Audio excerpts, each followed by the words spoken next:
าไม่จ้องเหมือนเจ้าไว้ education อันว่าเฮาหมูจักป้ายปัญญาอันว่าเฮาผู้ก็ในเฮาเลยคำตามซึกว่าตั้งแต่เฮงเก่าบัก49ต่อถึงวันมื้อนั้น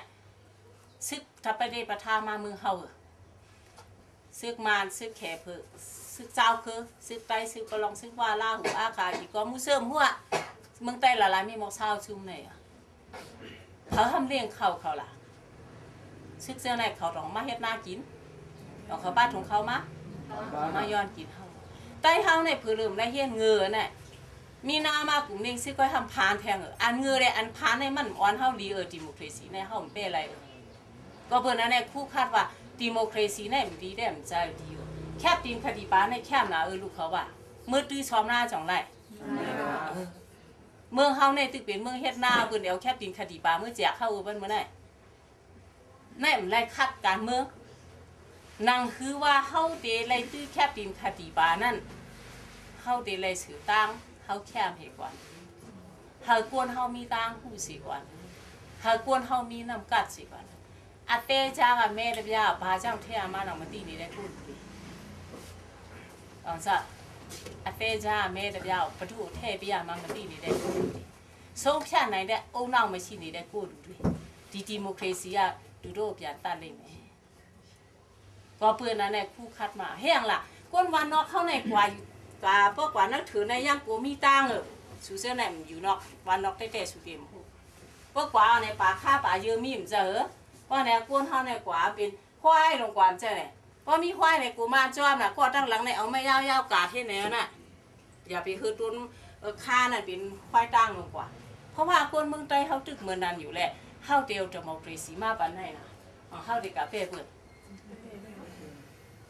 เมื่อเข้าตีเล่นแค่เพื่อนนั่นพวกเข้าแลเป้เข้ากับเล่นแค่ในดองยอง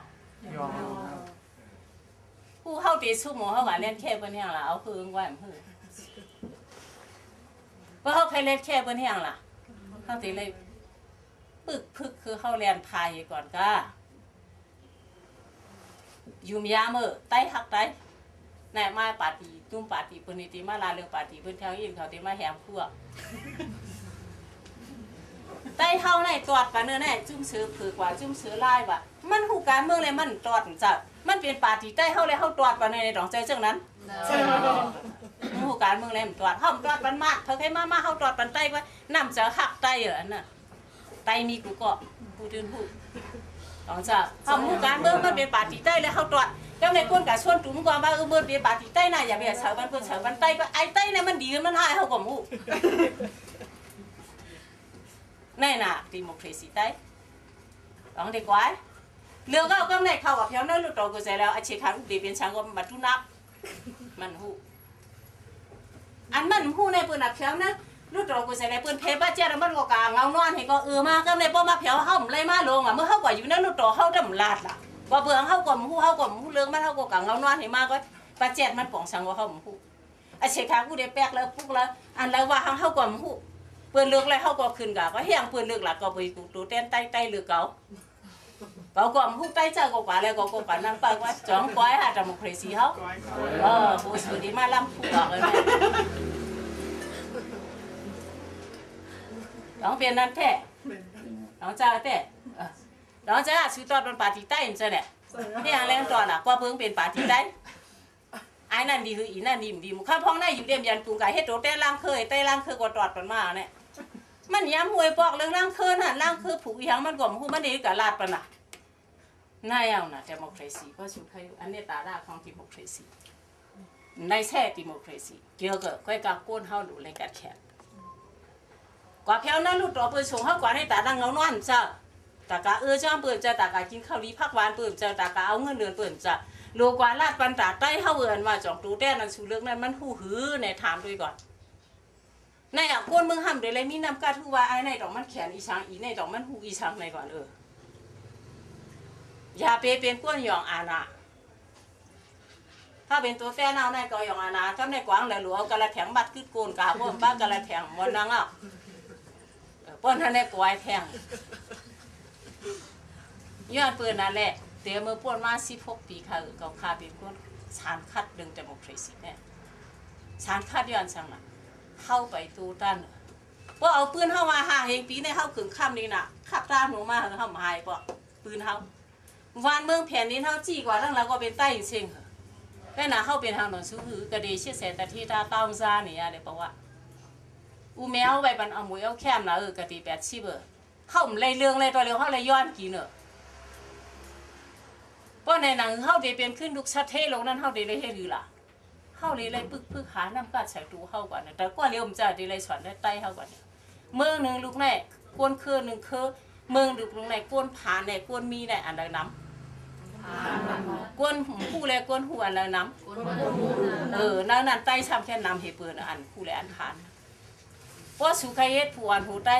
ป้อสู่ใครเฮ็ดใต้กัดแขนสู่ตีแล้วอีเงือไอเงือน่ะเป็นอีแรดไอแรดมาอีพันไอพันนั่นเฮ็ดอีมีไอมีมากกว่าป้อสู่ใครเป้เพิ่นเลยเฮาเงือง่าเฮาช้ำรอมหัวน่ะจุ่มเก่าจุ่มมาในแทงนั่นน่ะเพิ่นห้องเพิ่นจานหัวอันว่าในมันเหลียบ่เพิ่นเข้าหาเฮาอย่าไปลืมว่าเฮาก็สิออกหาเพิ่นได้นะรอมหัวอันว่าในเดียเพิ่นเต็มเข้าหาเฮาไหลก็เฮาก่อมจังออกหาเพิ่นได้เฮาขังตูเฮาคือนั่นน่ะใต้เฮาในเป็นป้ายคนขังตูเก่านำมาวนไปแล้วเฮาเตหือเป้ล่ะเมืองมาหนองจังเมืองไหนเฮาก้อยมาย้อนดึงได้3แดงมันก้อยดองจักเฮามาย้อนดึกข้างนั้นไหนก้อยตีไหนดอกมีไตดอกมีตีไหนดอกมีไตตีไหนดอกมีไตมีกูเตียวเวลาเฮาย้อนเลือกเอาในเมืองไต3แถมเอานะบ่ไล่นำหนาก่อนปน60สูอ่ะ4 บาท 40ในเฮาไล่กูตีกูเวียงก่อนนะเฮาไล่60ว่าตองพวกอ่ะตาขี้เขียวเบิ่นขี้เขียวเบิ่นก็เฮาบ่เปลี่ยนขี้เขียวเบิ่นก็เฮาบ่เปลี่ยนเพราะในเสียงเฮาต้องไปก่อนลังไหนนั้นรู้ต่อเพราะเสียงเฮาลังอันเฮาคาไลจ่องติไล่เฮาตอดเขียดในมันตายย้อนชังอ่ะเสียงตายย้อนเสียงอ่ะย้อนเปิงบ่ออบแอบเพิ่นมาทุบเฮียกินเบ็ดใช่เวกะในมไล่มาแช่การเมืองไล่มาปันสติมาเตือนมาหลับดูไรเฮ็ดถือสมอพูดอย่าไปกำแถมนั่นอย่าไปเอาในห้ำว่ามีปาฏิใต้ดีอะดีกะปาฏิใต้ก็ดีเซมมีนั่นวะว่าหนาอันเฮาคาไลในเฮาคาไลมีเสรีเฮาคาไลอันดีเซมมีเฮาคาไลอันมีเสรีดีปุ่นดาเพอดีปุ่นดาใต้อย่าไปเฮ็ดต่อแต่อันมาใต้ในต่อแต่ต้องมีสภาพต่อแต่กว่าต่อแต่เฮ็ดต่อแต่กินต่อแต่มีอันมาอย่าไปคาไลมอกต่อแต่กว่ามันเขาว่าคือดังเย็นเล่ามาดูเราจ้าเด้เขาทำต่อแต่มองต่อแต่อุตาสีนั่นเขาก็จ่อแจ้อุตาสีนั่นปอยก็ปอเปวจอมตั้งนั่นน่ะนอนตายพังจอมผังตั้งพังนั้นวางในเรื่อง democracy สู้ปามมีอยู่จ้าเด้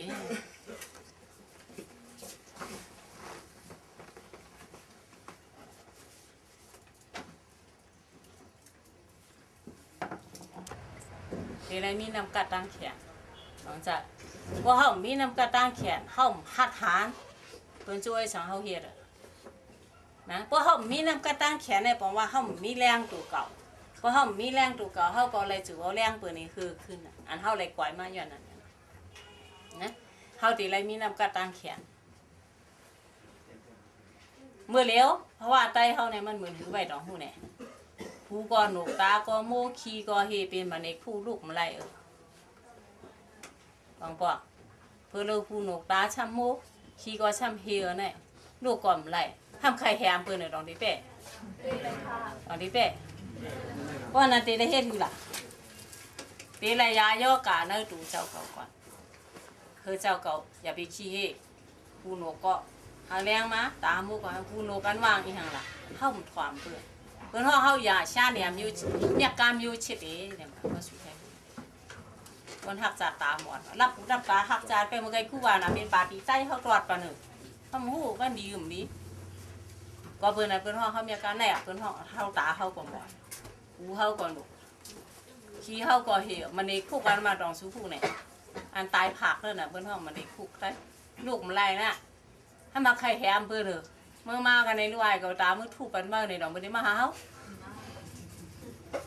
ไม่ได้มาค่ะ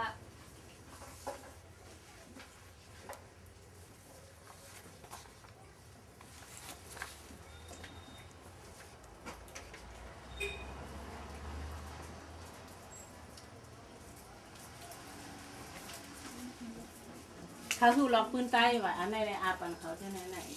ปีในมันตั้นช้อนปืนในชุมกินว่าในเดี๋ยวเช้าวันตีชุมพอดีช้อนเราชูปันในไหนเช้าวันชูปันในข้าวยางเช้าวันก็ทีไหนปันเท่าไหร่เพื่อนใครรับหนาวกันเนี่ยกำมาอยากด้วยในมันเนี่ยนะอันไหนเจ้ายอดชื่อไหนเป็นร้านเท่าเป็นร้านเท่าไหนมันเป็นปลาสลัดกุยกูตาเข้ามาตอบนะ RCSS อีไอเด็กแบบพื้นสูงเช่นในเข้ามันจะกู้นะ RCSS เข้าความตอบนะเฮียงลาพวกเขาตอบแต้มเขาหลีปีตูเนี่ยตัวเป็นสนิทกับตินต่อส่งชิบะตะเดเบลูพิเศษชินตะเดปีตูนี่ตินต่อส่งอ่ะปีตูว่ายุ่ยเชียมาพิบะปีตูว่าเบลูพิเศษชินตะเดสุดအဲ့တော့ပြည်သူကရွေးချယ်တတ်လာအောင်ပြည်သူကိုပညာပေးပါပြည်သူကိုအတွေ့အခေါ်ပေးပါဆုံးဖြတ်ပိုင်ခွင့်ကပြည်သူစီမှာပဲရှိပါတယ်ဟုတ်ပါဒီမိုကရေစီဆိုတာပြည်သူကဆုံးဖြတ်ရမယ့်တာဝန်ရှိတယ်ဒါပေမဲ့ပြည်သူကဆုံးဖြတ်နိုင်တဲ့အရေးချင်းမရှိသေးသမျှပြည်သူကိုဆုံးဖြတ်ခိုင်းရင်အန်တရာယ်ကြီးမားနိုင်တယ်အဲ့ဒါကြောင့်မလို့ပြည်သူကိုပြုစုပြောထောင်ပါလို့ပြောတာဘယ်သူကပြုစုပြောထောင်ရမှာလဲမင်းတို့တွေကပြုစုပြောထားမှာအခုမင်းတို့တွေကလူတော်တွေဖြစ်ကုန်ပြီခုနကဟိုခန္ဓာဖွင့်ဖွင့်ချင်းကလေးကပြောတယ်အမြင့်ကိုရောက်ပြီးအောက်ကလူကိုနင်းချဖို့မဟုတ်ဘူးအောက်ကလူကိုလက်ဆွဲတွဲခေါ်ပြီးအမြင့်တင်ပေးဖို့ပါဟုတ်ကြကောင်းဟမ်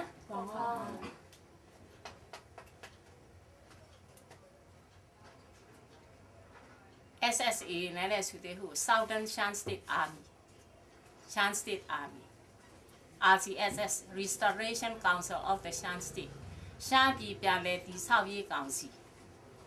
ဟမ်ကောင်စီအောက်ขึ้นซึ่งใต้เนี่ยเป็นเฮาก็ต่างกับเสียนะเหมือนน่ะเราเฮาไม่เฮ็ดจ้ามาออกมาเสียทีอ่ะนะ RCSS มันบอกว่ากองสีเอาขึ้นซึ่งใต้ก็เอามาว่าရှမ်းပြည်ပြန်လည်တည်ဆောက်ရေးကောင်စီแต่น่ะตอนเดี๋ยวในบางทีเขาจะไว้ชาติปีเปลี่ยนเลยถูกทองยี่กองสิเมื่อเข้าตังได้เข้าว่าชาติปีเปลี่ยนเลยที่เศร้ายี่หาขึ้นพวกตังขึ้นเมืองใต้นั่นมันดูมาแล้วพอดีเลยพวกตังขึ้นนั่นสังว่าเขาไม่นำกัดก็ออกมากขึ้นกว่าพอดีกับผู้หรอกแต่ที่ไรเมืองใต้เนี่ยมันอยู่ที่ซุ้มเจ้ายัดซื้อเขาไว้มันอยู่ที่ซุ้มยุคกองกลางมันอยู่ที่ซุ้มสูซื้อในกุฏิอย่าไปว่าตีกะเอาเมืองใต้คือมันไหลกันมันเนี่ยตัวเฮาตีรัดความใต้เฮาย่ำเจียกไม่เฮาตีถือเอาเมืองใต้ทั้งไรล่ะเมืองใต้ในสุขอะไรมอกาคือล่ะยังถามด้วยสุขขึ้นด้วยสุขถามเพราะว่าเขาถามสุขะเมืองใต้ในสุขอะไรขึ้นมอกาคือตั้งโบในมีกาคือล่ะอะไรหนังใต้เฮากว่ามีกูดีครับก็เอาปืนมาเมืองมาตั้งเมืองมือเดียวในเป็นเมืองใต้มาก็ปืนนั้นในเฮาเนี่ยมันอะไรลงสามแหลมไปพี่น้องเขาอันอยู่นอกสามแล้วมันสุดีล่ำแปดเห็นไหมสุดีคืมแปดเขาเห็นไหมสุดีจังเขาเห็นสุจังไรก็เขาได้เขาจังไรเขาเป็นใต้เขาอยู่เมื่อเลี้ยวสุควายเพื่อนเลยสุใครหมอความเพื่อนดีเพื่อนสุถังเรียกขึ้นที่เขาความเขามันวิธีจัดพอสุก็เหมือนจัดพอเขาสู้กันจัดน้ำตัวแหละคู่ใต้เนี่ยขายดีจังเนอะเพราะว่าขายคู่ใต้มันเหมือนในเรื่องดองจี้เมื่อเขาเล็งในชิ้นตรงใต้ในเขาเลยก็เอาพาไล่มาเหยียบเห็นหนูเอาเขียนหนูใต้เนี่ยมีอะไรก็เอาเจเป็นห้องเจตู้นั่นอันก็สองมังกรบนหัวอันนั้นมาแก้ปันกันเฮเท่ากับกาป้อยฉายเล่ยังกับบักเจชีพเอสเนี่ยเขียนหูเนี่ยเอาปีนอัดเอาเข็มมาที่เนี่ยมันฮัดอยู่จำกันก็อยู่จำกันกุ้งกว้างเงินกับจ้ามันฮัดกับตื้อกันก็ตื้อสิงตื้อออกข้าวคิ้วมีโคตรวันเมื่อแล้วเนี่ยก็ได้รู้นะกัดตรงที่เนี่ยเป็นผู้ใต้หำนะย้อนปืนหำล่ะย้อนปืนใต้สาวใต้หำดีโจกันหนุ่งอ่ะเมียมานขายเปรี้ยวกว่าในชิ้นของใต้เอาขึ้นมาเนี่ยอันไหนดีนะผู้ไกลว่าพวกเคยลิกใต้ขึ้นอยากเขามันลิกใต้ถึงแถวหน้าทางขี่ แล้วก็อย่าไปมือฉีกปั๊บสุกเอาไว้หน้าทางขิงเก่านะใครว่าถึงเนี่ยมันน้ำนั่นน่ะเดี๋ยวเลยสิดิฉันนั่งสาใต้เฮาหมออ่านดิมาดองเมียดิฉันนั่งสาเมืองเฮา มีโย เออ เส้นป้าย บ่ใครก็ลิกใต้เฮาคืนเนี่ยเฮาบ่ลิ